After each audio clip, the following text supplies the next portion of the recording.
I'm here with Todd from Fonta, Flora. We're at the Little Beer Fest 6 at Goodward Brewing, technically the Duluth Town Square, but it's hosted by Todd. Good peeps from Goodward. Another Todd. Lots of Todds. Lots of Todds here. It's a popular name in craft beer. I used to think Kenny was the popular name. That's why they put us in the corner right here, because Todd said he could be the only Todd. And so banished us to this corner. You're the bastardized part of the tent.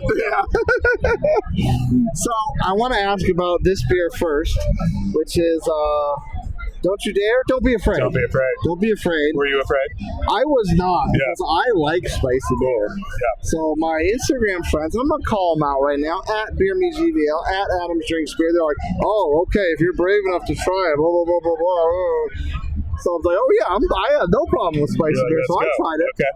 And it's something to be afraid of, but I will say, it doesn't, unless you know what you're drinking going in, it doesn't set you up, because there's no spicy on the aroma. For sure. But the flavor, it builds, and then settles in a nice moderate Totally. base. Yeah. So what was your strategy going into that beer versus how it came out? Well, yeah, great. Yeah, that's a cool question. And it's interesting, like, what would you give it out of 10 heat level, personally?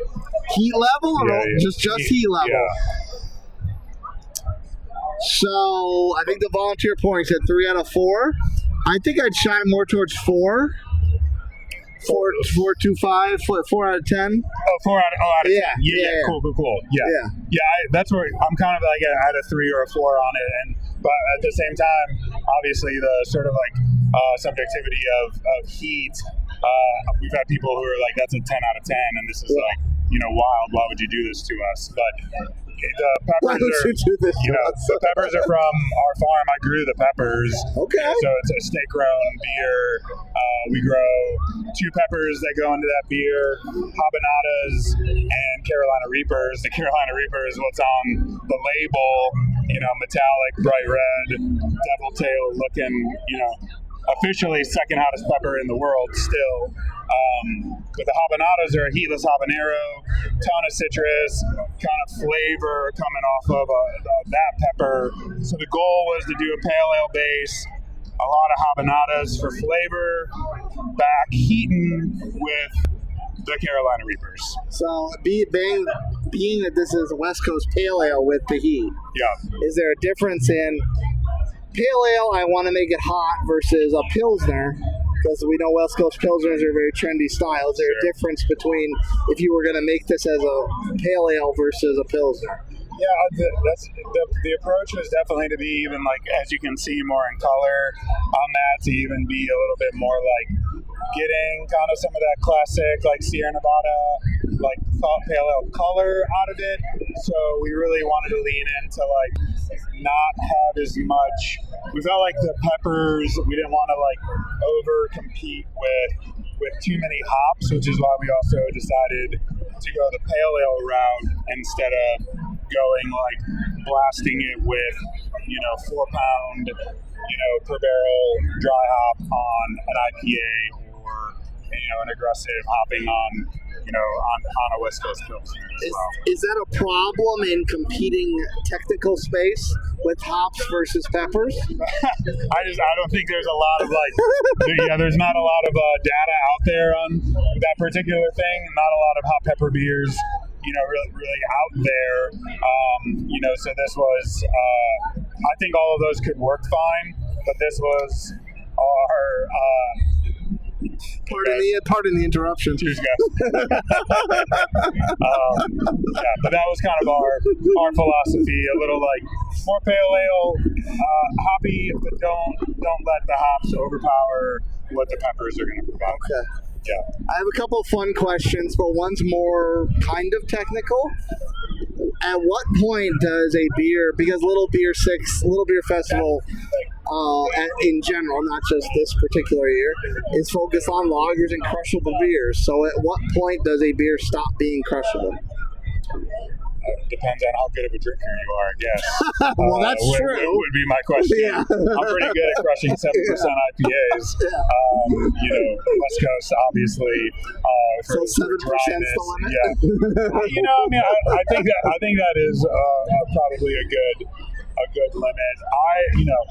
We as a brewery have notoriously historically made really low ABV beers. We kind of pioneered a beer is sort of a hybrid kvass, beer style forever ago. That was with that mixed fermentation, incorporating bread from different bakeries, and all those beers were 2.8%, and we did those for years. So like we love the low ABV beers.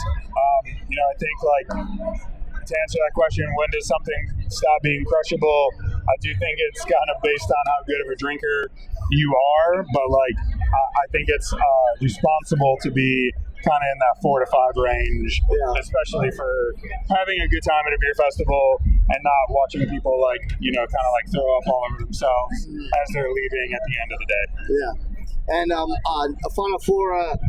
Now, I notice your sign says Morganton, and that's what I've always associated with Fonta, Flora is Morganton, but your cans always say Nebo. Yeah. So is Fonta, Flora Morganton, or is it Nebo? Yeah, I fussed at our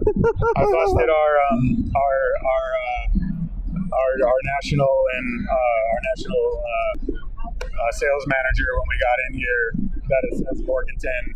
We started in Morganton.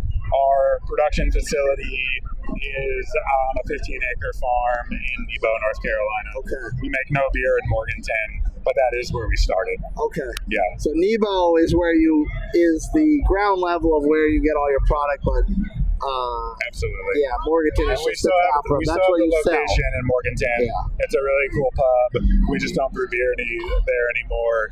Everything is brewed in Nebo, North Carolina. Awesome, and I want to end a little silly. How many lagers would it take for you to challenge a kangaroo to a fight? Well, how many lagers has the kangaroo had? Well, does the kangaroo drink beer? I'm assuming the kangaroo's not a libation able. Does the kangaroo have? Is there a Joey in the marsupial? No, straight kangaroo. This is no kid. No baby Bajorn, no Rue Bajorn. Okay.